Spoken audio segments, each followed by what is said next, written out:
Task 23 म्हणजे मुलांसह वातावरणातील आवाज ऐकणे. कृपया हा संपूर्ण व्हिडिओ खूप काळजीपूर्वक ऐका. कृपया या व्हिडिओमध्ये आम्ही काय म्हटले आहे ते 2 वेळा ऐका. कृपया तुमच्या मुलांसोबत तुमच्या वातावरणातील वेगवेगळे आवाज ऐका. जसे घंटा वाजत आहे, कारचा हॉर्न वाजत आहे आणि इतर कोणतेही आवाज.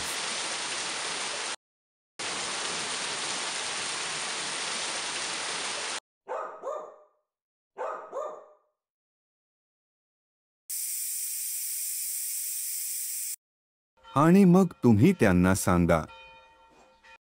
प्रत्येक अक्षराचा आवाज असतो आणि जेव्हा तुम्ही आवाज जोडतो तेव्हा तुम्हाला शब्द मिळतात.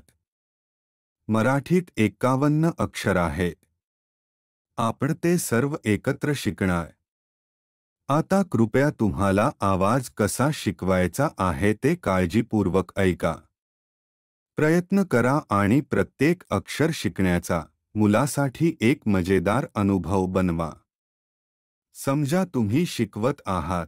आवाज अ शिकवल्यानंतर शक्य असल्यास तर त्यांच्याबरोबर अननस खा आणि म्हणा. अ पासून अननस. अननस मध्ये अ चे आवाज आहे. जर तुम्हाला फळ खायचे मन नाही आहे तर फक्त तुम्ही ते मुलांना दाखवा. तुम्ही अक्षरे शिकण्यासाठी उत्साह निर्माण केला पाहिजे. मुलांसाठी हा एक मजेदार अनुभव बनवा. पुढील टास्कपासून आवाज शिकवताना आई बाबा खडूने लिहितात आणि मुलाला मीठ किंवा मातीमध्ये लिहायचे आहे. जर आई आणि बाबांना खडूने कसे लिहायचे ते माहीत नसेल तर ते मीठ किंवा मातीमध्ये लिहू शकतात आणि मुले पण मीठ किंवा मातीमध्ये लिहू शकतात. ते पूर्णपणे ठीक आहे. जर मुलांना खडूने लिहिता येत असेल तर तुम्ही त्यांना फक्त खडूने लिहू द्या. विविधतेसाठी आम्ही अनेक खेळ दिले आहेत. तुम्ही मुलांना विचारू शकता की त्यांना कोणता खेळ खेळायचा आहे आणि त्यांना तो खेळ खेळू द्या.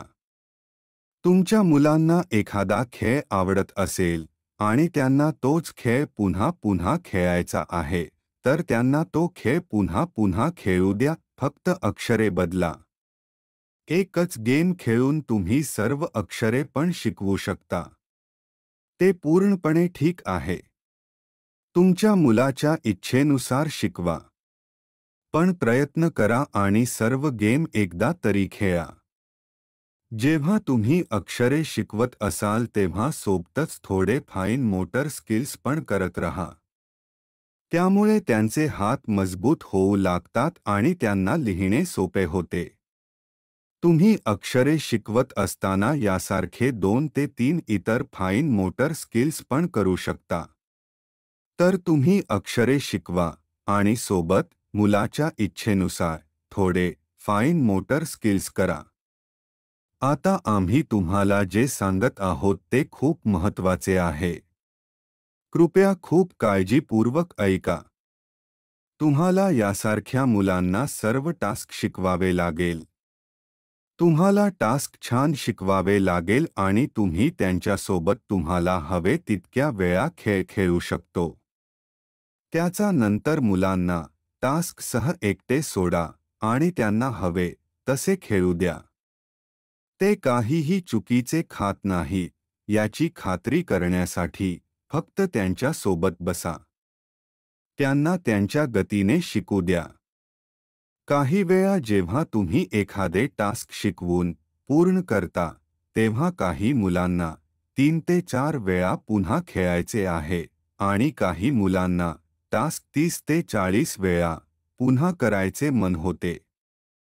त्यांना ते करू द्या. जेव्हा मुले लक्ष देऊन काहीतरी करत असतात तेव्हा कृपया त्यांना त्रास देऊ नका. डिस्टर्ब करू नका.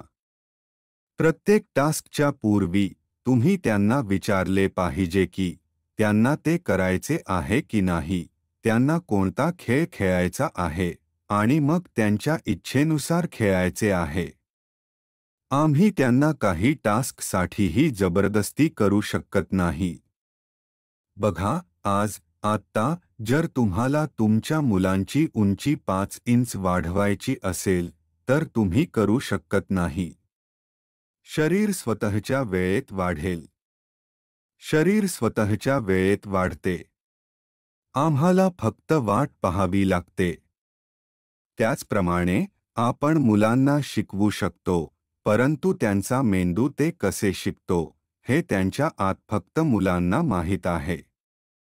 ते टास्क पुन्हा पुन्हा आणि पुन्हा करत असताना मुलांना शिकण्यासाठी ते टास्क इतके वेळा करायची गरज आहे.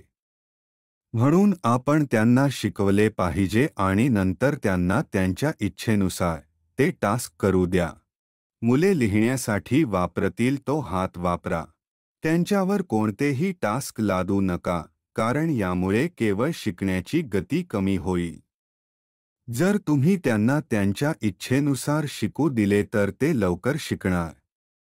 आम्ही पुन्हा सांगतो, जर मुलांना एखादे टास्क करायचे असेल किंवा एखादा खेळ पुन्हा पुन्हा खेळायचा असेल तर त्यांना करू द्या. ते शिकण्यासाठी त्यांच्या मनाला अनेक वेळा ते करावे लागते. आणि ते करत असताना कृपया त्यांना त्रास देऊ नका.